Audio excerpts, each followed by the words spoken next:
লজ্জা করে না? কান কাটা, দোকান কাটার দল, জুমলা পার্টি, ঝামেলার পার্টি, হামলাকারী পার্টি, অত্যাচারী পার্টি, অনাচারী পার্টি, দুরাহারি পার্টি, দুরাচারী পার্টি, ব্যভিচারী পার্টি, স্বৈরাচারী পার্টি।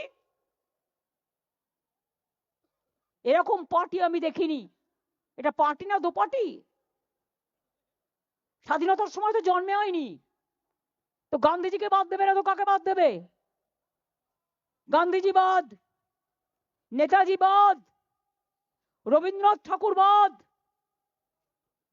ক্ষুদিরাম বাদ, প্রফুল্ল চাকি বাদ, রামকৃষ্ণ বাদ, ভোটের সময় জিন্দাবাদ, স্বামী বিবেকানন্দ বাদ, মাতঙ্গিনী বাদ, রামমোহন রায় বাদ, ঈশ্বরচন্দ্র বিদ্যাসাগর বাদ।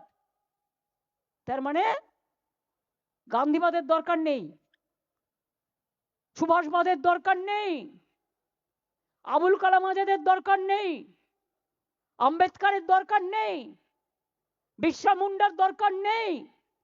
আর যে বাংলা স্বাধীনতা আন্দোলন করে 600 জনের ফাঁসির মধ্যে 590 জনের ফাঁসি হয়েছিল, তারা বাংলার লোক ছিল, বাংলার মাটি থেকে। লজ্জা করে না?